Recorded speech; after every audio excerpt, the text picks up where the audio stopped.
वक्रतुंड महाकाय सूर्यकोटि समप्रभा निर्विघ्नं कुरु मे देव सर्वकार्येषु सर्वदा। गणेश भगवान की जय हो। कार्तिक मास के गणेश चौथ व्रत को वरदायनी गणेश चौथ के नाम से जाना जाता है। इस दिन सभी सुहागिन स्त्रियां अपने पति के लंबी आयु के लिए गणेश भगवान का पूजन करके चांद को अर्घ देती हैं। गणेश भगवान निश्चित रूप से उनकी इच्छा पूरी करते हैं। गणेश भगवान की कहानी इस प्रकार है। एक गरीब ब्राह्मणी थी, उसके कोई संतान न थी, वह निसंतान थी। गणेश भगवान का व्रत करने लगी और व्रत करने के बाद 9वें महीने ही उसे एक पुत्र की प्राप्ति हुई। उसने उस पुत्र का नाम विनायक रखा। विनायक बड़ा होने लगा।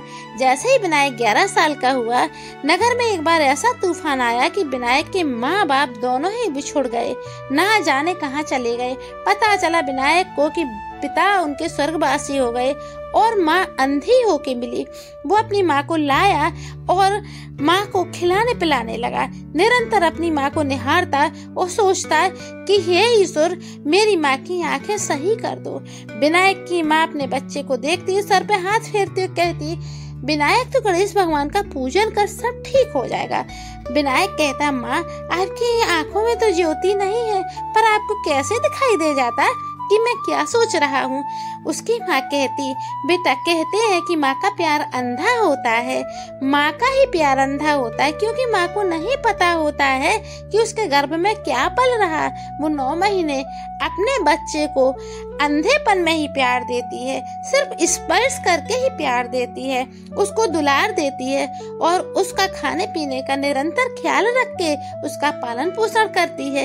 इसी से कहते हैं कि प्यार अंधा होता है।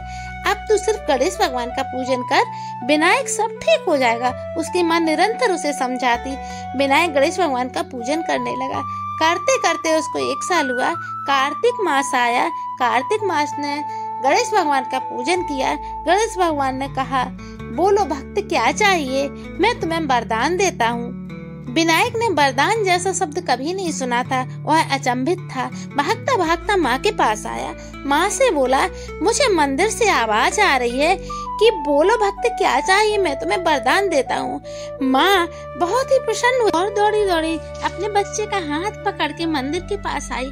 बोली, गणेश भगवान से मांग लो कि मुझे धन संपत्ति मिल जाए, मेरा विवाह हो जाए। विनायक बड़ा अचंभित था। उसकी माँ के नेत्र नहीं थे। वह अपनी माँ को निहारने लगा। बोला, नहीं, मैं माँ भगवान से मांगूंगा कि मेरी माँ के नेत्र में ज्योति दे दे। तो विनायक की माँ कहने लगी कि अगर बेटा मुझे रोशनी भी मिल जाएगी बुढ़ापे में तो खाएंगे क्या, हम बहुत गरीब हैं। तुम अपने लिए ना धन धान मांग लो, बहू मांग लो। विनायक मंदिर के अंदर गया और कहने लगा, हे प्रभु, अगर आप वरदान देना चाहते हैं तो मुझे 1 से अधिक वरदान दे दो। लेकिन उधर से फिर आवाज आई, मैं 1 ही वरदान दे सकता हूँ, तुम 1 वरदान मांगो जो मांगना है। गणेश भगवान से विनायक बोला, हे प्रभु, मुझे कुछ समय दे दो। और गणेश इधर उधर भटकने लगा, मैं ऐसा क्या मांगूं जिससे मेरी गरीबी दूर हो जाए, मेरे माँ के नेत्र मिल जाए।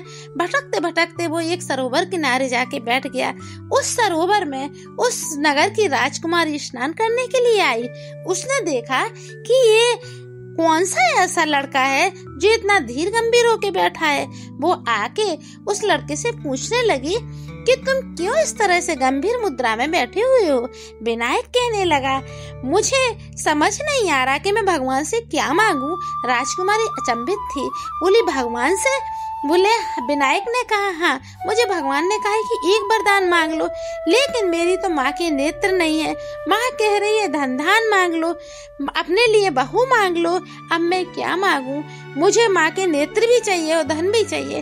राजकुमारी बुद्धिमान थी। राजकुमारी ने विनायक से कहा कि मैं जो कह रही हूँ तू मंदिर में जाके सिर्फ वही कह देना कि मेरी माँ अपने पोते को सोने के कटोरे में दूध भात खाते हुए देखे। विनायक दौड़ा दौड़ा मंदिर में पहुंचा और कहने लगा, गणेश भगवान मुझे 1 वरदान दे दो। गणेश भगवान ने कहा, मांगो। कहने लगा, मेरी माँ सोने के कटोरे में अपने पोते को दूध भात खाते हुए देखे गणेश भगवान बहुत ही प्रसन्न हुए और उसकी माँ को तीनों वरदान मिल गए। उसकी माँ के नेत्र सही हो गए, विनायक की शादी हो गई, पोता हो गया और संपत्ति हो गई। गणेश भगवान ने ऐसे वरदान दिए, जो भी गणेश भगवान का व्रत करता है कार्तिक मास में उसकी सभी मनोकामनाएं पूर्ण होती हैं। आप भी करिए और गणेश भगवान से मांगिए। इस महीने में हर दिन पवित्र है, इसका लाभ उठाइए। वीडियो अच्छा लगा है लाइक करिए, सब्सक्राइब करिए, कमेंट्स में एक बार जय गणेश भगवान जरूर लिख दीजिएगा। Thank you.